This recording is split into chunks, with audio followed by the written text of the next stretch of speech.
if you're not used to it, you can just go like that. That's called the health bounce.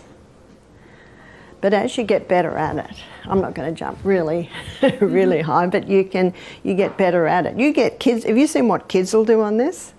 You know, at first, kids are a little bit out of balance, and you might be a little bit out of balance, but the more you do it, the better your balance will be. You can also start by this, just going like that. But this little one's called Let me begin with a statement that is a true statement, and I hope you all remember it. Muscle knows no age. In other words, whether you're 9 or 90, you can have a strong, fit, healthy body. It's not a bad idea to Google 100-year-old athletes and just have a look at what they're doing, because no one here is actually 100. My offsider, Amelia, who worked with me for 5 years, she's a naturopath. She got married. She had a little app on her phone, just a photo of 2 women. Both of them were 80. One of them was overweight, hunched over with a walking stick, and the other one, she had like a sports bra crop top on and then jogging pants on, and you could count her abdominal muscles. She was, both of them were 80. Muscle knows no age. So whether you're 8 or 80, you can have a strong, fit body. And I believe that it's very important for us to prepare for our latter years. How many people don't do that? And their latter years, unfortunately, are spent in misery. We need to be preparing for our latter years. And one of the probably most effective ways to do that is to keep the body strong, fit. Of course, giving it lots of water and nourishing food, and we've looked at that. But what is the best form of exercise? A lot of people say to me, I don't exercise because I just don't have time. So I'm going to show you a form of exercise today that only takes 15 minutes a day. Are you interested? Yes. Oh, I'm very interested. We used to do half hour a day. And one of the reasons I started exercising, yes, I didn't actually officially exercise because I thought I'm always busy, I'm in the garden, I'm running here, running there. And this happened to me probably about 15 years ago now. I went to New Zealand, and the lady I stayed with said to me, I do a 5K walk every morning, would you like to join me? It's through the forest. I said, I would love to.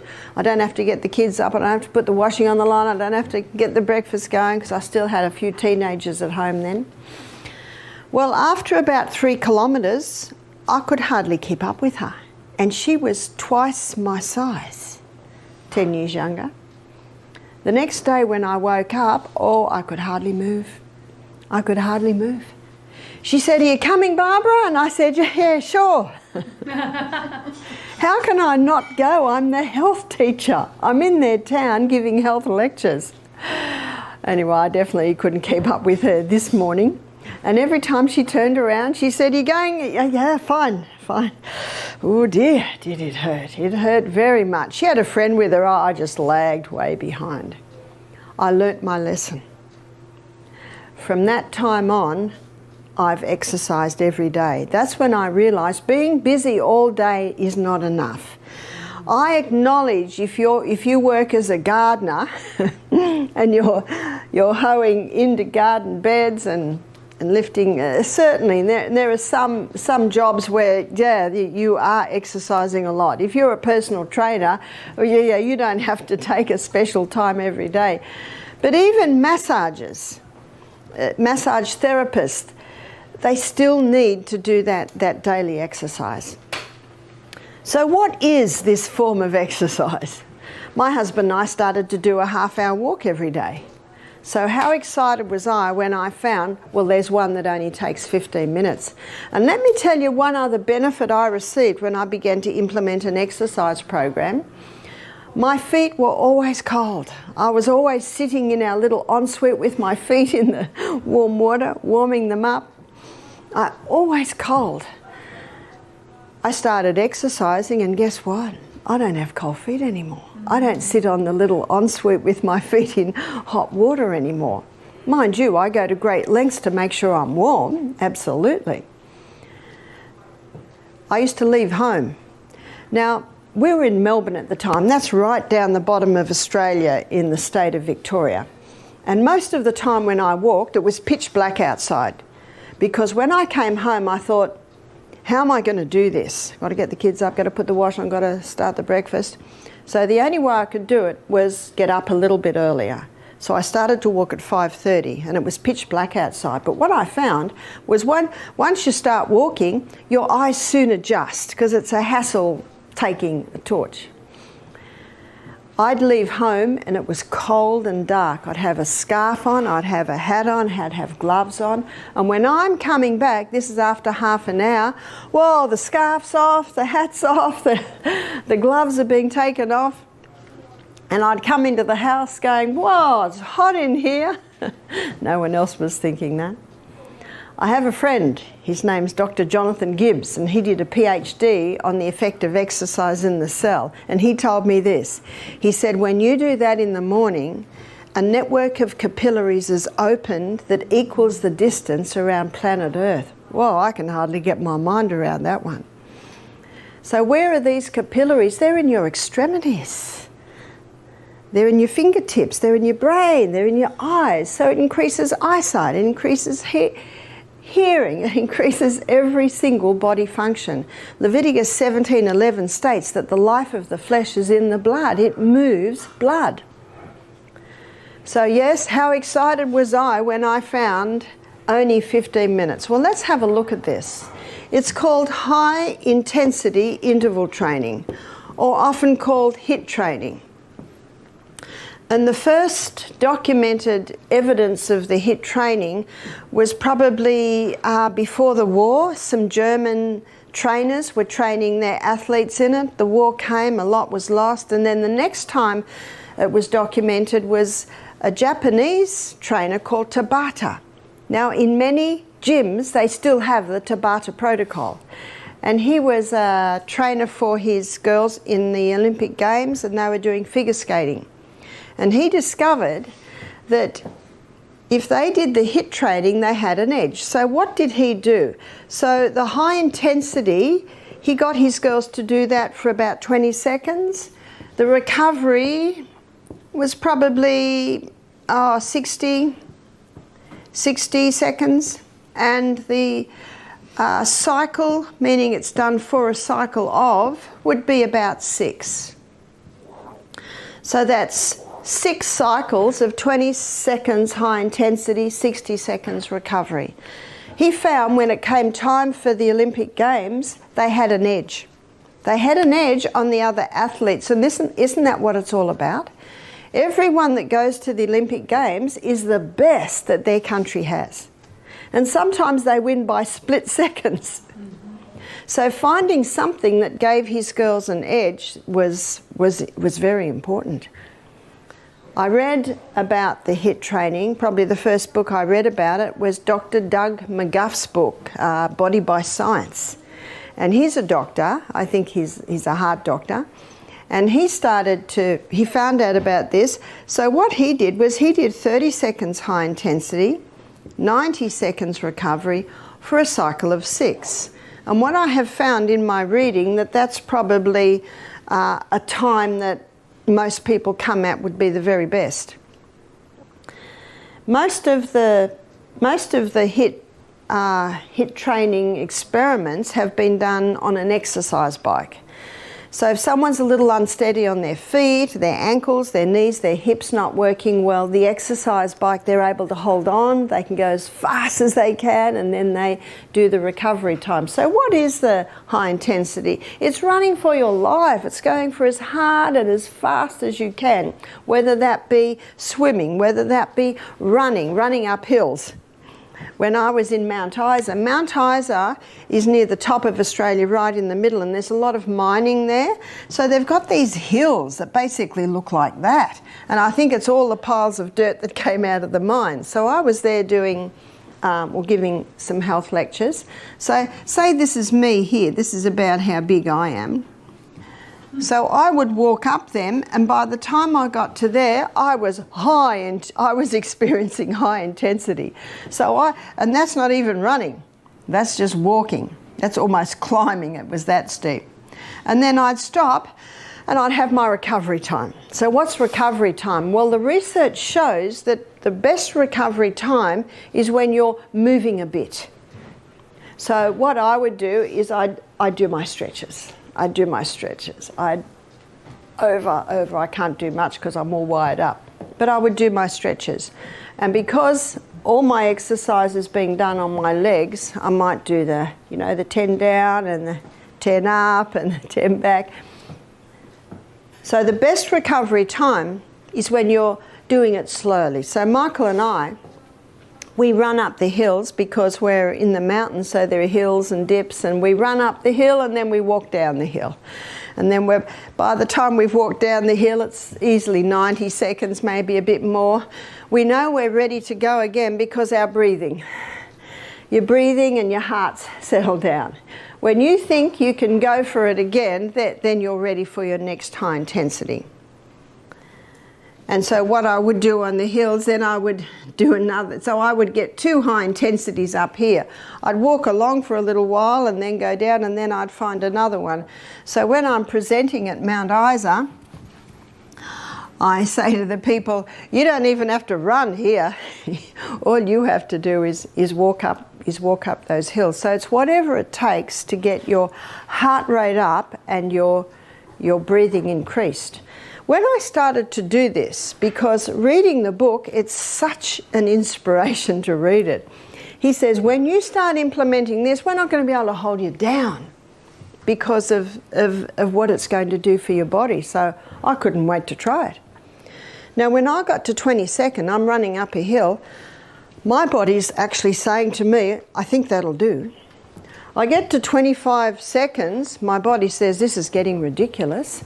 I get to 30 seconds and if I don't count, I don't get that far because I'll listen to the body that says, yeah, that'll do. In the Framingham Heart Study, I've quoted this study a couple of times, 30,000 people, little town over many years. They found that by the age of 40% or most people had lost 40% of their lung capacity. Why is that? Because people never do what you experience when you get to the end of your 30 seconds. Those lungs are just stretched wide open. Those little bronchioles right at the end are being forced to start working. High chest breathers can find that the bottom half of their lungs can almost go into dormancy. So no wonder by the age of 50, many have lost 40% of their lung capacity. The study showed that by the age of 80, most had lost 60% of their lung capacity. Remember oxygen, the most vital element needed for life? Well, and that's where we get it, through our lungs.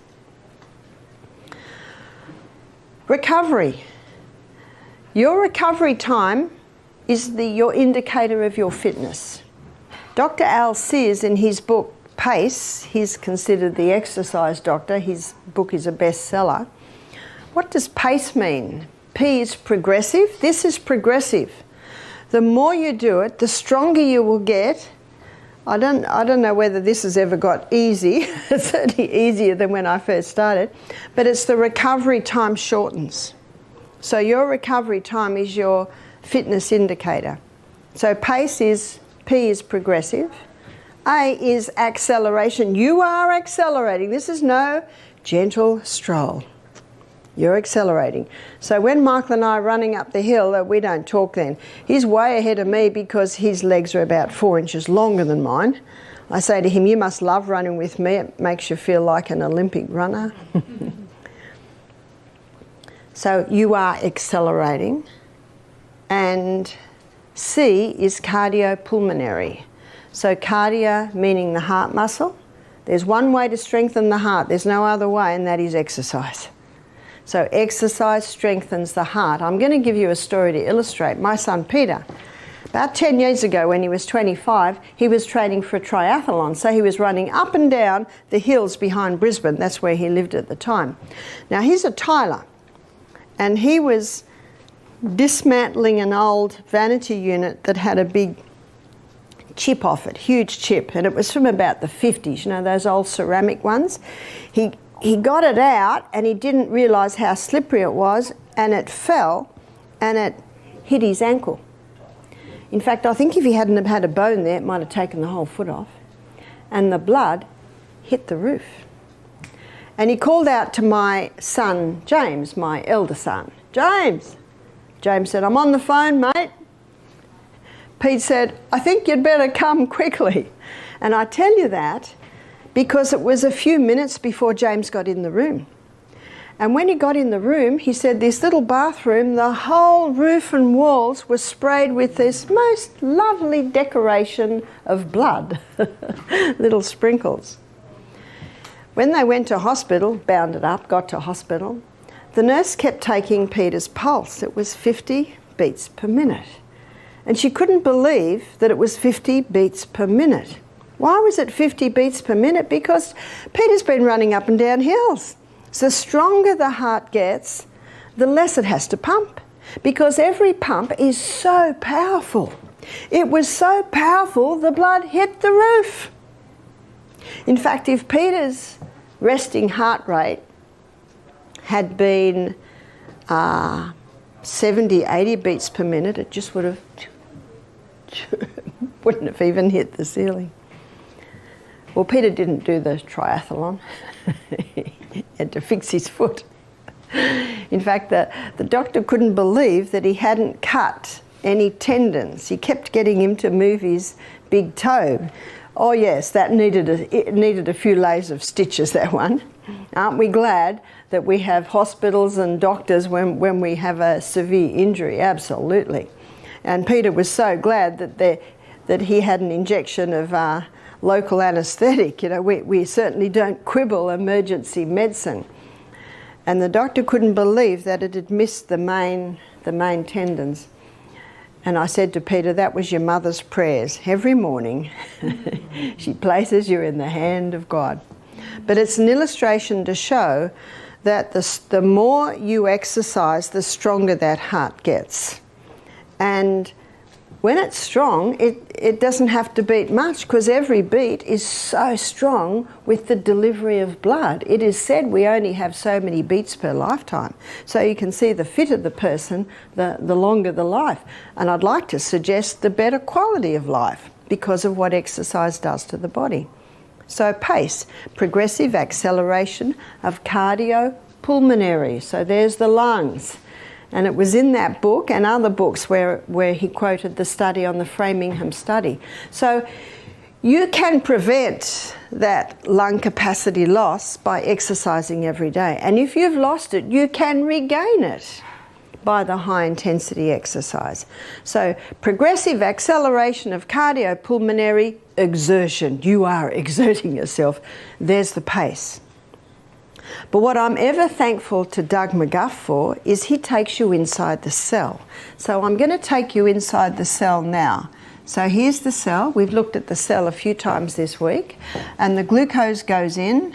It goes through a 20-step pathway, and the 20-step pathway gives us 2 units of energy. The end result of the 20-step pathway is a chemical form of glucose called pyruvate. The chemical form of glucose called pyruvate is fed into the powerhouse, called the powerhouse because this 8-step pathway delivers to us an impressive 36 units of energy. We looked at the fact that this is an anaerobic pathway. Anaerobic pathway is the 20-step pathway, meaning no oxygen. It produces energy by the process of fermentation, whereas the 8-step pathway is an aerobic pathway because it uses oxygen. We also had a look at the fact that when excess glucose is going in, it's stored like a little bunch of grapes, and they're little bunches of glucose just waiting there. And I'm sure they were used on your morning walk, on my morning exercise this morning, because we only gave you broth last night.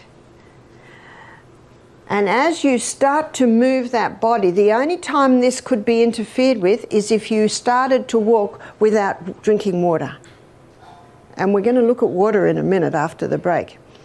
It's vital that you drink water. One lady said to me, I won't be able to walk in the morning because I faint. And I said, well, do you have water? She said, no, I don't like water. Well, you got to have water. The body needs its water. But when you drink that water in the morning and then go on your walk and your body is starting to work, it needs more fuel, those little molecules of glucose are plucked and through the pathway, plucked and through the pathway. It's a wonderful process. We also looked at the fact that on a very high carbohydrate diet, the excess glucose, when the glycogen stores are full, is stored as fat. So I want to show you how this high intensity exercise program, I want to show you how it affects the cell and how it can actually reverse that whole process that we looked at earlier. So I need to tell you a few things as I give the illustration. So what I didn't tell you the other day is that this 8-step pathway is very slow. The 20-step pathway is very fast. And as we're sitting, standing here at the moment, they're feeding into each other quite nicely. But when you start running for your life, cycling for your life, rebounding for your life, swimming as fast as you can, both pathways speed up. The 20-step speeds up, the 8-step speeds up, but there's a rate-setting enzyme in there that will always keep this one faster and this one slower. So what happens now is more pyruvate is being made than can be fed into the 8-step. And so the body stores that excess pyruvate as lactic acid. You've heard of lactic acid? We've all heard of lactic acid. Too much building up, that can hurt, can't it? We've felt that. So I think one of the most amazing things about this high intensity interval training is what happens when you're in recovery. And don't we love recovery?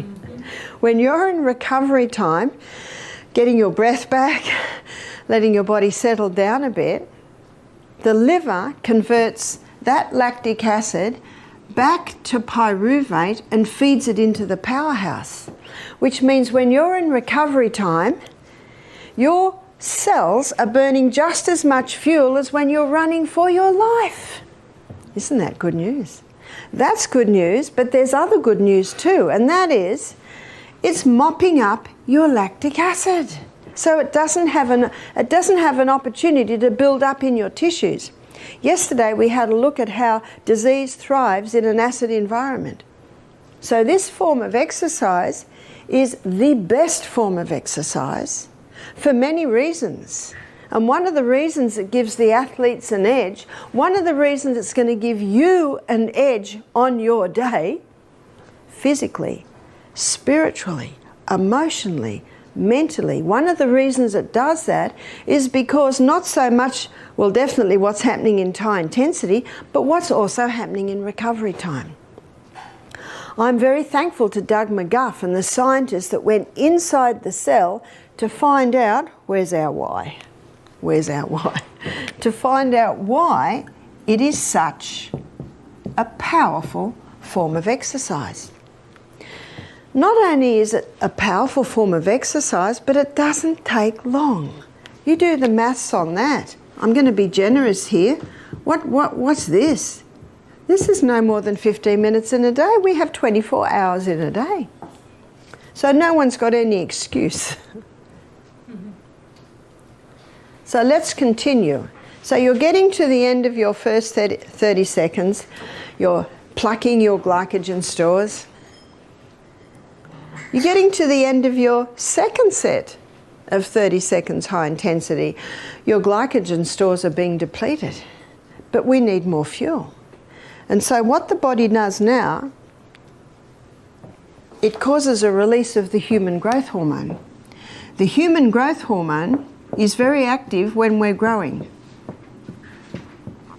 But when we stop growing, I stopped growing at 16, that probably doesn't surprise you.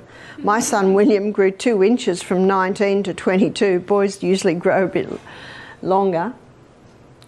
It goes into retirement. But when you do the high intensity exercise, it's pulled out of retirement. Let me show you what it does. What the human growth hormone does is it causes a release of hormone-sensitive lipase. Hormone-sensitive lipase is an enzyme that breaks down fat cells. Yesterday we looked at sublingual lipase. Remember that enzyme that breaks down the short chain and medium chain fatty acids in the saturated fats? We looked at pancreatic lipase that breaks down the long chain fatty acids. We're looking at another lipase now, and that is hormone-sensitive lipase that's released to break down your fuel stores. Isn't that what fat is? It's the most amazing fuel depot in the human body. But how many people are carrying a lot of weight? They're actually starving in the land of plenty. They can't access their fuel supplies. They're always tied. How do we access it? This is how we access it, causing a release of the human growth hormone. So hormone-sensitive lipase is activated, and hormone-sensitive lipase, as it is activated, it switches over to burning fat. It becomes a fat burner. So one of the reasons why when the human growth hormone's released, the body starts burning fat as fuel is because of something we looked at yesterday. Remember glucose? Glucose burns in the body at 4 calories per gram. Remember fat? Fat burns in the body as 9 calories per gram. Now you'll find that information in every weight loss book in psychedelic colours as to the reason why if you want to lose weight you shouldn't eat fat. But they don't understand what a calorie is. You know what a calorie is? It's a unit of energy. So if you want a high energy food, what do you eat? Fat. You see, it's a misconception. No wonder the body starts burning fat as fuel, because fat's going to give more than twice the units of energy that glucose will give. Because this person's running for their life. We need a potent fuel here. The human growth hormone also increases the body's ability to process protein. We've looked at the importance of protein this week, the importance of eating sufficient protein. We've looked at the importance of not drinking with the meals, or we'll water down our hydrochloric acid, and then it won't be able to break down our protein effectively. And now we're looking at another aspect. The high intensity interval training causes a release of the human growth hormone, which increases the body's ability to utilize protein. The human growth hormone also increases the circulation of the blood to the skin. Now the effect of this is it slows down aging. No wonder the movie stars pay $1,000 a week for this human growth hormone, because their profession is dependent on them looking good, and you can see this helps you look good. Well, I'm offering it to you cut price today. 15 minutes high intensity interval training a day will cause a release of that human growth hormone, and that human growth hormone will remain active for 24 hours. People ask me, how often do you exercise? I say daily. Daily. Daily, because I want that human growth hormone. So when people say, Barbara, what do you put on your skin? What's your moisturizer? I say, nothing. Nothing. What I do, I spend my money on good quality nuts and seeds and avocados and olive oils, your lovely cold pressed. And I exercise every morning. How could I miss out on my daily human growth hormone? So if it's a gale outside, if it's snowing outside, then I go to the rebounder. I do my push-ups. Do you do push-ups, ladies? I do my stretches, and I know the twins have shown you some amazing stretches. They're very good on those stretches. I hurt my back the other day, lifted something too heavy, and so Erin got up on the table. She's up on the table and she's pulling my legs this way and that way. Whoa. She said, am I doing too hard? I said, I'm sorry, but I'll never say you're doing it too hard. I'll just breathe. 1, 2. So stretches are great. So no matter what the weather, move that body every day. Get it into a movement, because you will reap the benefits all through the day when you do that little nugget every single morning. I had a couple do our program. She was, young couple, she was 79, he was 82. And they swim for 2 kilometres in the sea at Coffs Harbour, which is a coastal town in Australia. And it's about the same temperature as this. They don't get snow. We only get snow way down the bottom and even only on the mountaintops.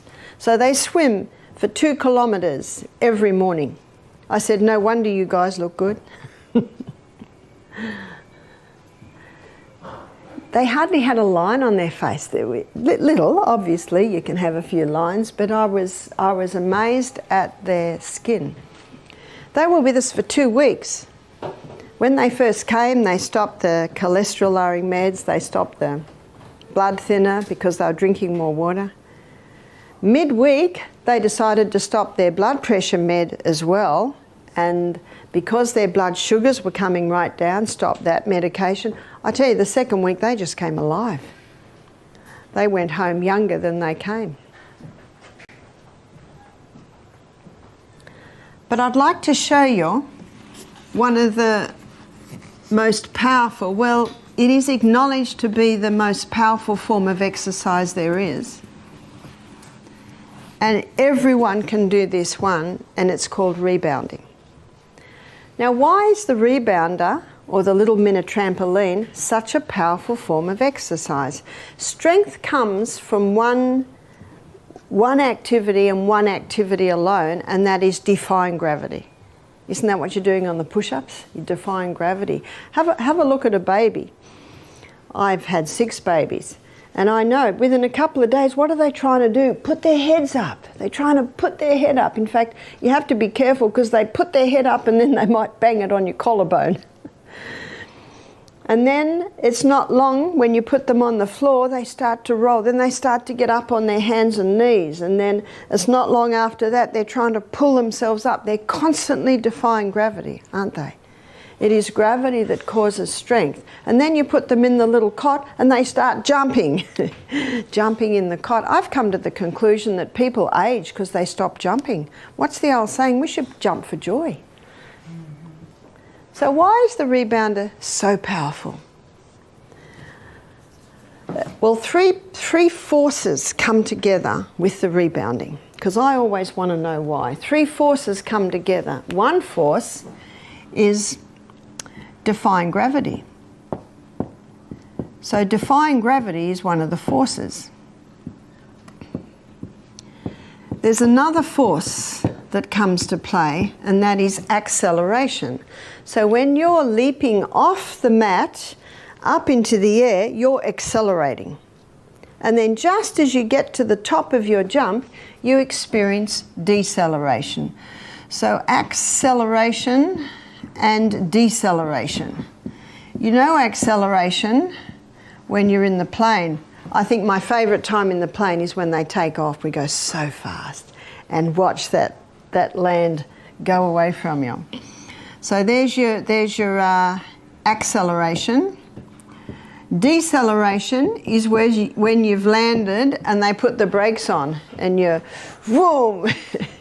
flattened against the seat. Einstein says that these 3 forces have the same effect on the body. There is not a cell in the body that is not affected by these 3 forces, and that's what makes it such a powerful form of exercise, because constantly as you're jumping like this, the cells they're being challenged, but challenging the cells strengthens the cells. So let me show you what the rebounder also does. Here's your lymphatic system. Your lymphatic system is your body's vacuum cleaner. And your lymphatic system has little gates like this all along. Now your blood capillary system looks very similar, but it doesn't have those little gates. And your blood capillary system has muscles either side of it. So when your heart pumps, pumping the blood along the capillaries, those muscles are affected, and the pumping happens all the way through the system. We can feel a pulse, can't we? We can feel a pulse in our groin. We can feel a pulse in our... And it's all affected because of the heart. The heart is the pump, and it pumps the blood through the body. Did you know you have a second heart? It's your calf muscle. Do you ever wonder how the blood gets back to the heart? You see, your arterial system is the blood coming away from the heart, and your venous system is the blood coming back to the heart. It is your calf muscles. And I think you'll agree with me, when you've been on the rebounder, those calf muscles, they're constantly working, so your second heart is getting those blood back. That's why rebounding is so effective for varicose veins. You don't get varicose arteries, do you? You get varicose veins. It's that venous system that's affected. And that's why in the plane they tell you to move your foot, don't you? Because when you move your foot, you're moving your calf muscle. And that pump and that heart muscle, they're causing this muscular system around the capillary network to keep moving that blood, because the blood is the life of the flesh. But not so your lymphatic system. Your lymphatic system does not have a muscular system around it, and your lymphatic system doesn't have a pump. And your lymphatic system sweeps away waste from the tissues. Remember, it's the body's vacuum cleaner, and it dumps the waste into the lymph nodes in our neck, in our armpits, in our groin. There are lymphocytes, which is a white blood cell that can deal with the waste, dump it into the blood, and then we sweat out the waste, we urinate out the waste, out our colon comes the waste. That's how the whole process happens. When you wake up in the morning, these little gates are all closed, which means the waste can't get out. Just getting out of bed, moving your arms and legs opens them a little bit. But the activity that opens every single gate in the whole body is the rebounder. So when you're on the rebounder, and let me get on the rebounder and show you. So if you're not used to it, you can just go like that. That's called the health bounce.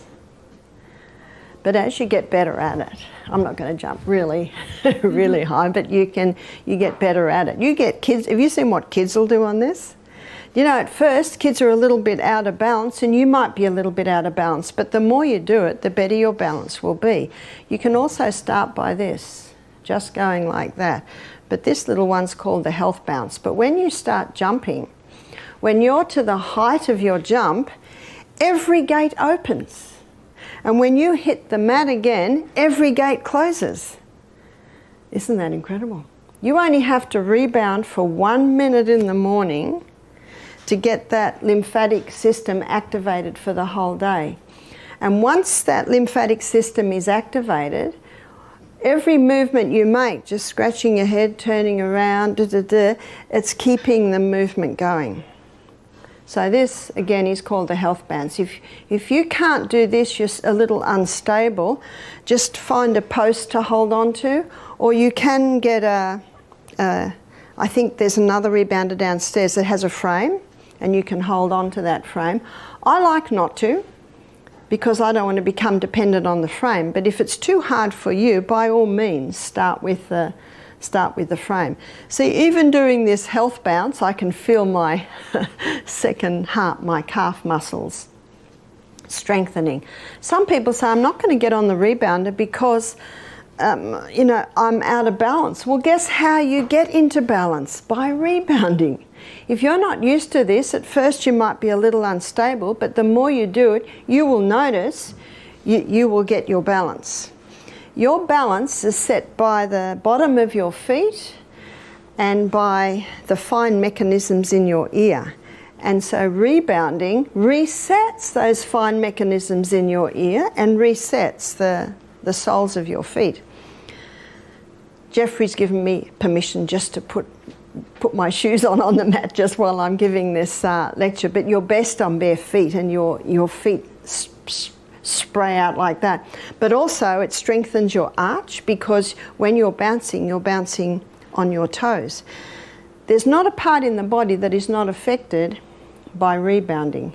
And these three forces that come together and the effect that it has on the lymphatic system puts it in the class of the most powerful form of exercise there is.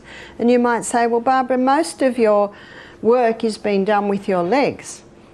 What about your upper body? It's all affected, but let me show you how you can strengthen your biceps. So you jump with your palms down.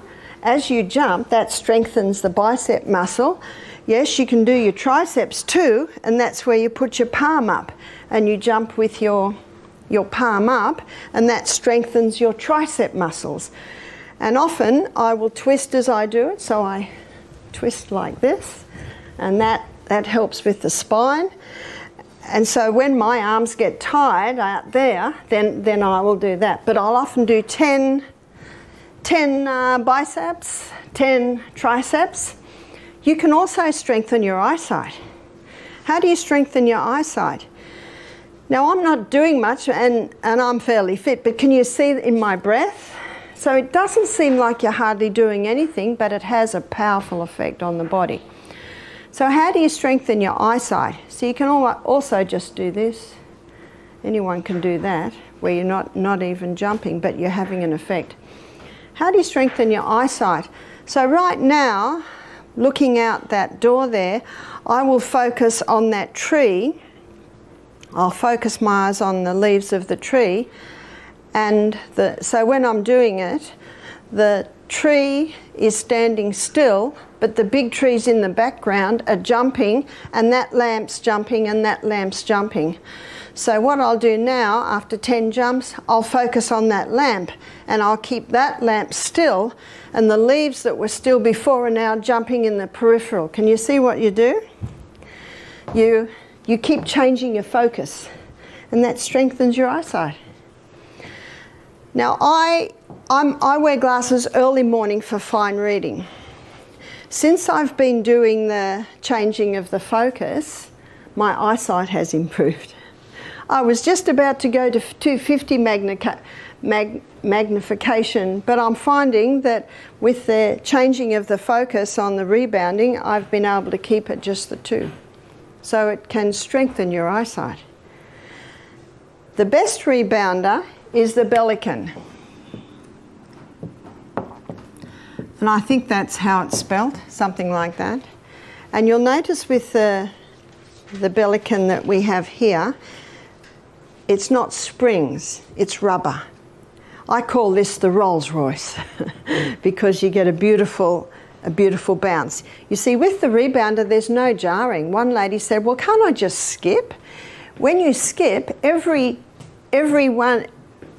jump that you take, you do get a jarring effect on hips and knees and ankles. That's why if you do run and if you do skip, it must be on the earth, because the earth gives. Cement and tar do not. That's where you get really bad jarring. And notice how children run. Have you noticed how children run? They always run on the ball of their feet. I read a book called Born to Run by Christopher McDougall. He's a runner, and he was getting lower back, pelvic and hamstring problems. So he took 6 months off work and decided to investigate worldwide different runners. He wanted to know why he was suffering with hamstring and lower back. And you'll notice that most joggers are padded to encourage heel striking. Have you noticed that? And yet we should be toe striking. So he went to the history books and he found in 1960 and 1964, Bibi Bikila, an African runner, took home gold, both sets of Olympic Games, and he was a barefoot runner. He also investigated other barefoot runners. You run barefoot on the grass, you will never strike with your heel. And what Christopher McDougall does, he goes into the anatomy of the foot, which is very interesting. You see, the foot's been designed to strike on the toe. When you strike on the toe, it strengthens the arch, and the ball of the foot has a cushioning effect, and the toes spread out to sort of take the fall. But when you strike with your heel, none of that happens. And he discovered that it is heel striking that's causing the hamstring, the pelvic, and the lower back problems. Isn't that interesting? And out of that book came the barefoot runner craze. And the barefoot runner is basically runners that have a really thin sole. So I have my barefoot runners here. So I'll show you. When I buy, sorry, I've been running in the dirt this morning. When I buy a runner, I always go like that in the shop. That's what I want. And that barefoot runner allows me to run on my toes. When I started to do the, sorry, bit of dirt from my shoes. When I started to do the barefoot running and got my, my thin sole, it's no fun if there are big rocks on the road. So I go for the smooth bits, and I also grass as much as possible. My muscles in my legs got really sore. And I thought, this is really strange. Why are my legs sore when I usually exercise every day? And that's when I realized when you toe strike, you use a totally different set of muscles to when you heel strike. Of course, those muscles adapted, and that's the amazing thing about the body, is its ability to adapt and adjust. We want it to adapt and adjust to the good things. Unfortunately, many have adjusted to the bad things. So if you do run, make sure it's toe striking. And your high intensity, it's actually whatever works for you. But the rebounding, again, is, I think every home should have one of the rebounders. You can put it on its side, and you can put it behind the lounge, and if the kids come, you know where all the kids will be is on the rebounding. If you go to Bellicon, their website, you'll see classes where they will show you in a lot more detail than I have. I've just basically touched on it. I just wanted to show you why it is such a powerful form of exercise. And you'll see a whole lot of different moves and things that you can do. But the current figures are saying that 3 minutes, 3 times a day is enough. Now that's hardly anything. So how can you put it into there? You can certainly do your 30 seconds high intensity. You saw I didn't seem to hardly do anything, and yet I'm sure you could see that my breath was starting to be catched or caught. Jogging on the rebounder. So I'm just going to move over to the rebounder again and just give you a tiny little illustration of this. You can, now if you do that on the rebounder, jogging on the rebounder, well, you'll definitely get your high intensity. But just leaping high on the rebounder might take a little bit longer to get your heart rate and your breathing up, but you certainly will get that. Dr. Al Sears, in his book Pace, he gives a story of a lady who did 7 seconds high intensity, and she needs 15 minutes to recover. Whoa. Not many people are that unfit. You know what the good news is? That's why P means progressive. If she does that every day, she'll get to 8 seconds and then 12 minutes recovery. Can you see what will happen? That's why it's a good idea to note your recovery time, because as you get fitter, your recovery time will be less and less and less. And that can be of a great encouragement to you. The busier my schedule, the busier my program, the more steps I take to get to bed early so that I can get up and do that high intensity, because I know my day, my performance, my ability to remember, to present, and advice that people are asking me for, that's dependent on me going to bed early, getting up very early and asking for God's wisdom through the day, drinking water, doing that high intensity. You're just about ready for anything. How many people go into the day totally unprepared? No wonder the wheel falls off the wagon the first time a little bit of stress comes the way. I maintain that in a well-slept, well-nourished, well-hydrated, well-exercised body, a body that has been surrendered to the great God of heaven, that body copes with stress. because it comes, doesn't it? It comes every day. But how many people are unprepared? And then the wheel falls off the wagon. And there's often a lot of mopping up to do with that. I know as a mother with so many children, it was imperative that I take those steps so that I was a calmer mother and I had wisdom for each child, because you do get challenged.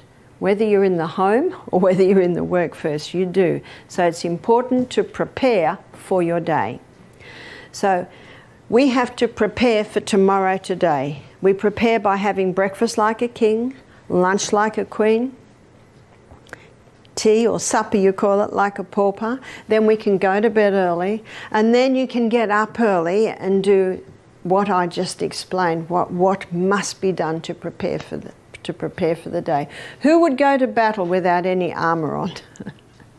Is the day a battle? Well, I think we'll all agree that, challenges come through the day. So it's important to be prepared. We're going to have a break now, and after the break we're going to come back and look at the importance of salt and water.